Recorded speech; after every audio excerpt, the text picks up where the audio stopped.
Just as Ukraine burns, a new flashpoint is forming in Europe, a 1,340-kilometer frontier. Arctic cold, and rows of Russian tents just 60 kilometers from NATO's newest member. Is this quiet border about to become the next front line? In 2023, Finland joined NATO, ending decades of neutrality. In 2024, Sweden followed, and by 2025, the Kremlin's response became impossible to ignore. At Kamenka, once an empty field, there are now 130-plus tents, a potential housing unit for 2,000 Russian troops.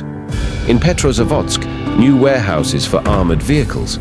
In Severomorsk, old helicopter bases reborn. Russia is rearming its north, and NATO knows it. Just 60 kilometers from Finland, Kamenka was barren in 2022. Now, satellite photos show rows of tents, storage units, vehicle shelters. This isn't symbolic, it's logistical. 3 new warehouses, each one large enough to store 50 armored vehicles, and plans for a new Russian army HQ. This is not a bluff. A once-defunct helicopter base inside the Arctic Circle is now operational again.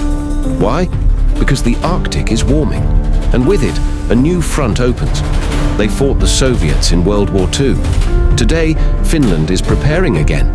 284,000 troops on wartime call, 1 million reservists by 2031, 3% of GDP for defense by 2029. In April, Finland withdrew from the Ottawa Treaty banning anti-personnel mines. Why? To mine their border with Russia, just like Poland, Latvia, and Estonia did. 64 F-35s, 8.4 billion euros. Finland is now home to NATO's most advanced fighter jet, capable of dominating northern airspace. US, Finnish, and Swedish troops just held joint Arctic war games. Thousands of NATO soldiers firing live artillery in frozen forests. The message: Russia isn't the only one ready. If NATO and Russia ever clash in the Baltics, the Murmansk Peninsula becomes key. It holds Russia's nuclear northern fleet, and Finland could cut its supply lines. Dmitry Peskov warned, "We will take countermeasures." Later, a strange wave of migrants tried to cross into Finland. Helsinki blamed Moscow. The border closed. Finland shifted to air and sea asylum entry only. Unlikely, but not unthinkable. Ed Arnold of the RUSI think tank says, Russians would be very foolish to engage Finland. But foolish isn't the same as impossible. This isn't just about Finland.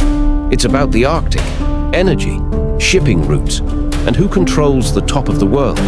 When Ukraine's war ends, frozen or otherwise, Russia will need to stretch its forces. It will need troops in Ukraine, in Belarus, in the Baltics, and along Finland's 1,300-kilometer line. And NATO now stares straight into Russia's northern heart. The world's next flashpoint might not begin with tanks. It might begin with satellites, tents, Arctic drills, and a long, icy border that has suddenly become Europe's most fragile line. The war in Ukraine changed the map. What happens next may change the balance. Is Finland the next front, or the final warning? Like, comment, subscribe, and tell us, do you think this is NATO's new pressure point?